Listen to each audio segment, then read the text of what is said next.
சந்தியா ராகம் சீரியல்ல இன்னைக்கு என்ன நடக்க போகுதுன்னு பார்க்கலாம். வாங்க வீடியோக்குள்ள போலாம். ரகுராம் சிவராமன் 2 பேரும் கணக்கு வழக்கு பார்த்துட்டு இருக்காங்க. அந்த இடத்துக்கு பத்மா சரியான கோட்டோட வந்துடுறாங்க. சீனு பாத்தியாடா அவளுக்கு எவ்வளவு திமிருன்னு என்கிட்ட மன்னிப்பு கேட்க சொன்னா கேட்டாளா அப்படிங்கிறாங்க. நீ தான் கொஞ்சம் அட்ஜஸ்ட் பண்ணி போய்க்கோங்கிறாங்க. என்னடா சீனு பேசுற, அவளை போய் மன்னிப்பு கேட்க வைக்கிறேன்னு சொல்லி போட்டு இப்ப அவளுக்காக நீ பறிஞ்சு பேசிட்டு இருக்கிறியான்னு கேட்கறாங்க. பாருங்க இந்த பிரச்சனை இப்பத்திக்கு முடியாது போல இருக்குன்னு கதிரேசன் கேட்கறாங்க. ஆமாண்டா பத்மா ஏன்டா இப்படி பண்றாளோ எனக்கும் தெரியலைங்கிறாங்க ஜானகி. அத்தை ஏத்த இவ்வளவு பிரச்சனை பண்றீங்க, பேசாம விடுங்கிறாங்க. மருமகளா வரதுக்கு முன்னாடியே இவ்வளவு ஒரு அகம்பாகம் காட்டுறா, மருமகளா வந்தானா இன்னும் எவ்வளவு அகம்பாவம் காட்டுவா. இன்னைக்கு இதுக்கு ஒரு முடிவு தெரிஞ்சே ஆகணும், அவ என்கிட்ட மன்னிப்பு கேட்டே ஆகணுங்கிறாங்க பத்மா. பத்மா நீயா நானான்னு பார்த்தா இந்த பிரச்சனைக்கு ஒரு முடிவே தெரியாது, பெரியவங்க நாம தான் விட்டு கொடுத்து போகணுங்கிறாங்க ஜானகி. அப்ப சின்னவங்க நம்ம தலைமையில ஏறி கரகமாடுவாங்க, நம்ம தலையை காட்டி விட்டு கொடுத்து போகணுமான்னு கேட்கறாங்க பத்மா. அம்மா அப்ப இதுக்கு என்னதான் முடிவுன்னு கேட்கறாங்க சீனு. டே சீனு, மாயா என்கிட்ட மன்னிப்பு கேட்டே ஆகணுங்கிறாங்க பத்மா. அப்பதான் மணிவண்ணன் உள்ள வர்றாங்க. என்னது எல்லாரும் மறுபடியும் கூடியிருக்கீங்களே, ஏதாவது பிரச்சனையான்னு கேட்கறாங்க.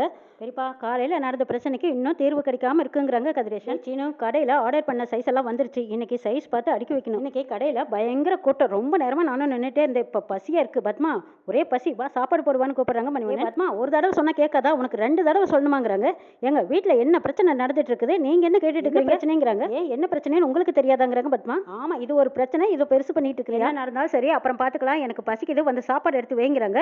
அதோ அங்க நிக்கிறாளே அவ எனக்கு மாமியாருங்கிற ஒரு மரியாதை கூட கொடுக்க மாட்டேங்கிறாங்க பத்மா. தப்பு பண்ணிட்டு மன்னிப்பு கேட்க மாட்டேங்கிற, என்ன மாமியார கொஞ்சம் கூட மதிக்க மாட்டேங்கிற, நானே அந்த வயிற்றுல இருக்கிறேன், நீங்க என்னடானா சாப்பாடு கேட்கறீங்களாங்கிறாங்க பத்மா. பத்மா அவர் தான் பசிக்குதுன்னு சொல்றாங்களே, நீ போய் சாப்பாடு எடுத்து வைங்கிறாங்க ஜானகி. சும்மா இருங்க, பசியா இருந்தா இவனுக்கு கொஞ்ச நேரத்துல என்ன ஆயிட்டு போகுது, நாளைக்கு மாமியார் ஆக போற என்ன இவ கொஞ்சமாச்சும் மதிக்கிறாளா, அதையெல்லாம் நீங்க யாரும் கேட்காதீங்க, நீங்க எல்லாருமா சேர்ந்து அவதான் எனக்கு மருமகன்னு சொல்லிட்டு இருக்கிறீங்க, அதையும் நான் கேட்டுட்டு இருக்கிறேன்னுங்கிறாங்க பத்மா. மாமியார மதிக்கணும்னு இவளுக்கு கொஞ்சமாச்சு தெரியுதா, இன்னைக்கு இப்படி பண்றவ நாளைக்கு என்ன சுத்தமா மதிக்க மாட்டா, மட்டும் என்கிட்ட வந்து மன்னிப்பு கேட்கலினா வீடு பழைய மாதிரி இருக்காதுங்கிறாங்க பத்மா. ஏ பத்மா இப்ப வந்து ஒழுங்கா சாப்பாடு எடுத்து வைக்கிறியா இல்லையான்னு கேட்கறாங்க மணிவண்ணன். அண்ணே நீங்க வாங்க நான் சாப்பாடு எடுத்து வைக்கிறேங்கிறாங்க ஜானகி. நீ இருமா தங்கச்சி. ஏ பத்மா இப்ப சாப்பாடு எடுத்து வைக்க முடியுமா முடியாதான்னு கேட்கறாங்க மணிவண்ணன். அவ மன்னிப்பு கேட்காம நான் எந்த வேலையும் செய்ய மாட்டேங்கிறாங்க பத்மா. எல்லாரும் முன்னாடியும் மணிவண்ணன் பத்மாவுக்கு சரியான பாடம் கற்பிச்சிட்டாங்க. போனதும் ஓங்கி ஒரு அறை வச்சுட்டாங்க. பத்மா திருன்னு அங்க பாக்குறாங்க இங்க பாக்குறாங்க, அடைச்சி இத்தனை பேர் மத்தியில இப்படி பேசிட்டு இருந்த நம்மளை இப்படி தலகுனிய வச்சுட்டாருன்னு பாக்குறாங்க பத்மா. அப்பல என்னது ஏன் இப்படி பண்றீங்கன்னு கேட்கறாங்க பாட்டி. நானும் பாத்துட்டே இருக்கேன், நீ ரொம்ப ஓவராத்தான் பேசிட்டு இருக்கேன்னு கேட்கறாங்க மணிவண்ணன். மாமியார்னா மரியாதை கொடுக்கணும்னால பேசிட்டு இருக்கிறியே, ஏன் உனக்கு ஒரு நாய் ஊருக்கு ஒரு நாய்மா, உனக்குன்னு ஒரு மாமியார் இருக்காங்க, அது உனக்கு ஞாபகம் இருக்கா, எங்க அம்மாவை விட்டுட்டு நாம எல்லாரும் இங்க இருக்கோம், நீ ஒரு தடவையாவது எங்க அம்மாவுக்கு போன் பண்ணி எப்படி இருக்கீங்கன்னு கேட்டிருக்கியா, அதுக்கு எதுக்கு அம்மா அடிச்சிங்கன்னு சீனு கேக்குறாங்க. என்னமா மாதிரி என் கண்ணு முன்னாடியே எங்க அக்கா அடிக்கிறீங்கன்னு கேக்குறாங்க சிவராமன். மாப்பிள்ள நீங்க இதுல தலையிடாதீங்க, இது எனக்கு என் பொண்டாட்டிக்கு நடுவுல நடக்கிற பிரச்சனை, இதுல யாரும் தலையிடாதீங்க, நான் பேச. மாயா ஆசையா ஒரு தோசை கேட்டா, உன் சொத்தை எழுதி கொடுத்த மாதிரி நீ இந்த ஆட்டம் ஆடுற, இது ஒரு பிரச்சனைன்னு இது பெருசா ஆட்டம் போடுற, எங்க அம்மாவுக்கு கடைசியா எப்ப சமைச்சு போட்டின்னு உனக்கு கொஞ்சமாச்சு ஞாபகம் இருக்கா, போன மாசம் கூட அம்மாவுக்கு உடம்பு சரியில்லைன்னு சொன்ன கடமைக்காவது நீ போன் பண்ணி கேட்டிருக்கிறியா, எங்க அம்மாவுக்காக நீ என்னடி பண்ணிருக்க, மாயா உன்கிட்ட மன்னிப்பு கேட்கணும்னு தானே நீ சொன்ன, முதல்ல வந்த மாமியாரு எங்க அம்மா, நீ எங்க அம்மா கிட்ட போய் முதல்ல மன்னிப்பு கேளு. மணிவண்ணன் மாயாவை பாக்குறாங்க. மாயா இப்படி வா அப்படின்னு கையை பிடிச்சு கூட்டிட்டு வந்து எல்லாரும் முன்னாடியே நிறுத்துறாங்க. மாயா நீ நியாயமான பொண்ணு, நீ யார்கிட்டயும் தலை குனிஞ்சு மன்னிப்பு கேட்க. மாயா ஏதோ புது பிரச்சனை பண்ண மாதிரியும் மரியாதை கொடுக்கலன்னு சொல்லிட்டு இருக்க, இந்த குடும்பத்தை பத்தி அதிகமா அக்கறை எடுத்துக்கிறதே மாயாதான்.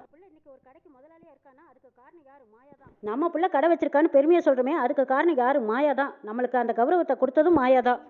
இவளுக்கு மரியாதையா, மரியாதை முதல்ல நீ எனக்கு மரியாதை கொடு, பசின்னு கத்திக்கிட்டு இருக்கிறேன், நீ எனக்கு மரியாதை கொடுத்தியா, மரியாதைன்னு என்னன்னா முதல்ல நீ கத்துக்கடி, அதை விட்டுட்டு கண்டபடி பேசிட்டு இருக்கா, முதல்ல வந்து சாப்பாடு எடுத்து வை வான்னு கூப்பிடுறாங்க மணிவண்ணன். மணிவண்ணனுக்கு மரியாதையோட பத்மா பரிமாறிட்டு இருக்காங்க. இனி என்ன பிரச்சனை முடிஞ்சது மருமகளே, இனிமே எந்த பிரச்சனையும் வராது, வாங்க எல்லாரும் வந்து சாப்பிடலாம் வாங்கன்னு கூப்பிடுறாங்க மணிவண்ணன். நகரம் வர்றாங்க. மாயா போய் கேட்கறாங்க, பெரியப்பா என் மேல ஏதாவது கோவமாங்கிறாங்க. நான் எதுக்கு உன் மேல கோவப்படுறேங்கிறாங்க. இல்ல அத்தை கிட்ட மன்னிப்பு கேட்கலன்னு உங்களுக்கு ஏதாவது கோவமான்னு கேட்கறாங்க. அத்தை கொஞ்ச நேரத்துல சரியிடுவாங்கன்னு நினைச்சேன், ஆனா அவங்க கோவம் தனியவே இல்லைங்கிறாங்க மாயா. அது அவளோட குணம். பெரியப்பா நான் மன்னிப்பு கேட்காது தப்புன்னு நினைக்கிறீங்களாங்கிறாங்க மாயா. இது சரி தப்புனால என்னால சொல்ல முடியாது, எல்லாருமே எல்லா விஷயங்களையும் மனசுல வச்சுக்கிட்டு தவிச்சிட்டு இருப்பாங்க, அதனாலதான் அன்னைக்கு பத்மா கூட அவ்வளவு கோவத்தை மனசுல வச்சுக்கிட்டு வீட்டை விட்டு வெளியே போனா. இந்த வீட்டுல எல்லாரும் மனசுலயும் இருக்கிற சொல்ற உரிமையை நீங்க கொடுக்குறீங்களே பெரியப்பா, அதுதான் சுதந்திரங்கிறது. நீ உன் மனசுல இருக்கிறதா சொன்ன, பத்மா அவன் மனசுல இருக்கிறத சொன்னா, இந்த பிரச்சனைக்கு முடிவு பொறுத்து இருந்துதான் பாக்கணுங்கிறாங்க ரகுராம். பிரச்சனை தீரும்னா நான் வேணா மன்னிப்பு கேட்கிட்டாங்கிறாங்க மாயா. ஏன் நேரடியா போய் மன்னிப்பு கேட்டாலும் அதுல உண்மை இருக்குமான்னு எனக்கு தெரியாது, நான் முடிட்டுங்கிறக்காக நீ பொய்யா தானே போய் மன்னிப்பு கேட்பேன், செஞ்சது தப்பு இல்லைன்னு உனக்கு தெரிய வரும்போது நீ மன்னிப்பு கேட்க மாட்டேன்னு எனக்கு தெரியும், அதுல உன் பக்கம் நியாயம் இருக்கிற மாதிரி உனக்கு தெரியுது, பொய்யா மன்னிப்பு கேட்கறதுனால இப்போதைக்கு பிரச்சனை முடியும்னு உன் மனசுக்கு தோணுது, ஏன் மன்னிப்பு கேட்டாலும் காலப்போக்குல அதனோட விளைவு பெருசா தான் இருக்கும், அப்போதைக்கு காயம்பட்ட பொண்ணுக்கு கலப்பட மருந்து போட்ட மாதிரி தான் அது, அதுவே பின்னாடி பெரிய பிரச்சனையில போய் முடியுங்கிறாங்க ரகுராம். பொய்யா மன்னிப்பு கேட்க மனசே இல்ல பெரியப்பா, நான் தப்பு செய்யலாம் என் மனசுக்கு தோணுதுங்கிறாங்க மாயா.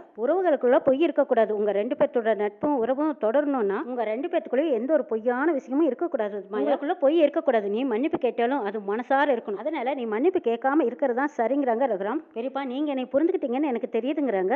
ஆமா, நம்ம சுயமரியாதையை எதுக்காகவும் எங்கேயும் விட்டு கொடுக்க கூடாது. சில சமயம் உறவுகளையும் விட்டு கூடாது, அதுவும் முக்கியம். குடும்ப ஒத்துமைக்கு எது நல்லது எது கெட்டதுன்னு யோசிக்கணும். அதை நான் உனக்கு சொல்லிக் கொடுக்க தேவையில்லை. உன்னை பார்க்கும்போது என்னையே பார்க்குற மாதிரி என்னை மாதிரியே நீதி நியாயம்னு முக்கியம்னு அந்த வகையில் எனக்கு சந்தோஷம் தான் மாயான்னு சொல்லிட்டு போறாங்க. பத்மா தனியா உட்காந்து அழுதுட்டு இருக்காங்க. மாயா ஆசையா ஒரு தோசை கேட்டா, அதை நீ இவ்வளவு பெருசு பண்றியா அப்படின்னு சொல்லி ஓங்கி மணிவண்ணன் அரைஞ்சதை நினைச்சு பாக்குறாங்க. பத்மா நீ அழாதீங்க, நீ அண்ணி இப்படி பண்ணுவாருன்னு நான் நினைச்சு கூட பார்க்கல. எல்லாரும் முன்னாடியும் இப்படி கை நீட்டிட்டாருங்கிறாங்க பார்வதி. ஆமா, எல்லாம் என் தலையெழுத்துங்கிறாங்க பத்மா. சீனு அங்க வராங்க. பாத்தியா சீனு, மாயா எல்லாத்தையும் ஒண்ணு சேர்த்து வைப்பான்னு சொன்னேன், இப்ப பிரித்து வச்சுட்டா பாருங்கிறாங்க பார்வதி. அம்மா எல்லாரும் முன்னாடியும் அசிங்கப்பட்டிருக்காங்க, இதுல உனக்கு சந்தோஷமா? அவ இந்த வீட்டுக்கு மருமகளா வந்து இன்னும் என்னெல்லாம் பண்ண போறாளோ தெரியலங்கிறாங்க. அவ இந்த வீட்டுக்கு மருமகளா வரதுக்கு முன்னாடியே என்னை எல்லாரும் முன்னாடியும் வச்சு அசிங்கப்படுத்திட்டா. அவ இந்த வீட்டுக்கு வந்ததுக்கு அப்புறமா என்னையும் என் பிள்ளையும் பிரிச்சுட போறா. இப்பவே அவளை எல்லாரும் தலையில தூக்கி வச்சுக்கிட்டு ஆனா நீயும் அவ பேச்சை கேட்டுக்கிட்டு என்னை விட்டுட்டு போகத்தான் போறேன். நான் ஏமா அப்படி பண்ண போறேன்னு கேக்குறாங்க. சீனு இங்க பாருப்பா, எல்லாமே உன்னோட நல்லதுக்கு தான் நான் பண்றேங்கிறாங்க பத்மா. எல்லாரும் உள்ள ஒண்ணு வச்சுக்கிட்டு வெளியில ஒண்ணு பேசுவாங்க, நான் அப்படி பண்ண மாட்டேன். எனக்கு நீ தான் முக்கியம், உன் வாழ்க்கை தான் முக்கியம். ஆனா மாயா இருக்கும்போது நான் இதெல்லாம் எப்படி நடக்கும்னு தான் எனக்கு தெரியலங்கிறாங்க. இன்னைக்கு என் பேச்சை கேட்காதவ நாளை பின்ன உன்னை மதிப்பாளான்னு எனக்கு தெரியலப்பா. உங்க அம்மா வயசுல பெரியவங்க தானே, ஒரு சின்ன சாரி சொல்லியிருந்தா இந்த பிரச்சனை அப்பவே முடிஞ்சிருக்க. மாயா என்ன பண்ணிருக்கா பாட்டி எல்லாம், இதுல உங்க அப்பா வேற சப்போர்ட். உங்க அப்பா உங்க அம்மாவை அடிக்கும் போது அவ ஏன் அடிக்கிறீங்கன்னு ஒரு வார்த்தையாவது கேட்டாலாச்சுங்கிறாங்க பார்வதி. பார்வதி அவ எப்படி கேட்பா, அவ தான் எல்லாரும் முன்னாடியும் என்னை அசிங்கப்படுத்தணும்னு நினைச்சா பண்ணிட்டா பாருங்கிறாங்க பத்மா. பார்ப்பா இனிமே நான் எதுவும் சொல்ல மாட்டேன், அவ இஷ்டத்துக்கு அவ இருந்துகிட்டு போட்டோம். ஆனா இருந்தாலும் உன் வாழ்க்கை தான்ப்பா எனக்கு முக்கியம், நீ நல்லா இருக்கணும்னு மட்டும்தான் எனக்கு ஆசைன்னு பத்மா சொல்றாங்க. இதை கேட்டதும் சீனு அங்கிருந்து போறாங்க. அடுத்த நாள் காலையில சீனு பைக் எடுத்துட்டு இருக்காங்க. அப்ப மாயா ஓடி வராங்க. சீனு என்ன காலேஜ் வரைக்கும் டிராப் பண்ணறியா, எனக்கு எக்ஸாம் இருக்கு, நான் சித்தப்பா கூட போயிட்டா நான் அவசரமா போயாகணுங்கிறாங்க மாயா. அதுக்கு நான் என்ன பண்ணட்டும்னு கேட்கறாங்க சீனு. எனக்கு வேற வேலை இருக்குதுங்கிறாங்க சீனு. நீ இன்னும் கோவமா தான் இருக்கியா, நேத்து நடந்த பிரச்சனையை நீ இன்னும் மறக்கலையான்னு கேட்கறாங்க மாயா. நான் அதை அப்பவே மறந்துட்டேன் சீனுங்கிறாங்க மாயா. அதானே, மறக்கிறதா உனக்கு ரொம்ப ஈஸியாச்சே, நீ நினைச்சா மறப்ப, இல்லைனாலும் ஞாபகம் வச்சுக்குவேன். சீனு ஏன்டா இப்படி எல்லாம் பேசுற, எனக்கு காலேஜுக்கு டைம் ஆயிடுச்சுங்கிறாங்க மாயா. வராங்க. என்ன மாயா காலேஜ் கிளம்பிட்டியாங்கிறாங்க. ஆமா பெரியப்பா. அப்புறம் என்ன இன்னும் பேசிட்டு இருக்க, கிளம்பு சீக்கிரம் கிளம்புங்கிறாங்க. சரி பெரியப்பா, சீனு என்னை டிராப் பண்றேன்னு சொல்லியிருக்கான்னு சொல்றாங்க மாயா. சரி சரி சீக்கிரம் கிளம்புன்னு சொல்லிட்டு போறாங்க. ஃபேமிலிக்குள்ள சில பிரச்சனைகள் வரத்தான் செய்யும், அது எல்லாமே நம்ம சமாளிச்சு தான் ஆகணுங்கிறாங்க மாயா. தேவையில்லாம பிரச்சனை பண்ணாத, என்னை சீக்கிரமா காலேஜ்ல டிராப் பண்ணுங்கிறாங்க மாயா. ஓஹோ, நீ சொல்றதுக்கெல்லாம் நான் தலையாட்டுவேன்னு நினைச்சேன். எல்லாம் உன்னை டிராப் பண்ண முடியாதுன்னு சொல்லிட்டு இருக்கும்போது மணிவண்ணன் வராங்க. என்ன மருமகளே காலேஜ் கிளம்பிட்டியாங்கிறாங்க. ஆமா மாமா நான் டிராப் பண்றேங்கிறாங்க. இல்ல மாமா நான் சீனு கூட போய்க்கிறேங்கிறாங்க மாயா. ஓ அப்படியா, டே மருமகளை பத்திரமா பார்த்து காலேஜ்ல டிராப் பண்ண இருங்கிறாங்க மணிவண்ணன். சரிங்கிறாங்க சீனு. சொல்றத புரிஞ்சுக்கோ, பிரச்சனை முடிஞ்சது, அதை அப்படியே விட்டுரு, புதுசா ஸ்டார்ட் பண்ணாதீங்கிறாங்க மாயா. அடுத்தது என்ன நடக்குதோ அதை பாத்துக்கலாங்கிறாங்க. என்ன நடந்தாலும் அதை நீ தான் பாத்துக்க போற, அதுல நான் சொன்ன என்ன இருக்கு, எதுவா இருந்தாலும் நீ செய்யறது மட்டும்தான் சரி, நான் செய்யறதெல்லாம் தப்பு. அது எப்படி எதுவுமே நடக்காத மாதிரியே பேசுறேன்னு சீனு வாக்குவாதம் பண்ணிட்டு இருக்காங்க. காலேஜுக்கு டைம் ஆயிடுச்சுன்னு கதிரேசன் கிட்ட மாயா ஹெல்ப் கேட்கறாங்க. கதிரேசன் தான் மாயாவை காலேஜ்ல கொண்டு விடுறாங்க. அப்பதான் கதிரேசன் கார்த்தியை பாக்குறாங்க. கதிரேசன் கார்த்தியை பார்த்து கை கொடுக்குறாங்க. கை குலுக்குனதுமே ஞாபகத்துல வருது, உங்களை எங்கேயோ பார்த்த மாதிரி இருக்குங்கிறாங்க. கார்த்திக் அப்படி திக்கு நிக்கிறாரு. சென்னையில நான் உங்களை பார்த்திருக்கேன், அப்ப நடந்த ஒரு விபரீதமான விபத்தை சொல்லி காட்டுறாங்க கதிரேசன். அதை கேட்டதும் கார்த்திக் திக்குன்னு நிக்கிறாங்க. கதிரேசனுக்கு கார்த்தியை பத்தி தெரிஞ்ச உண்மை என்னங்கிறத நம்ம நாளை எபிசோட்ல பார்க்கலாம்.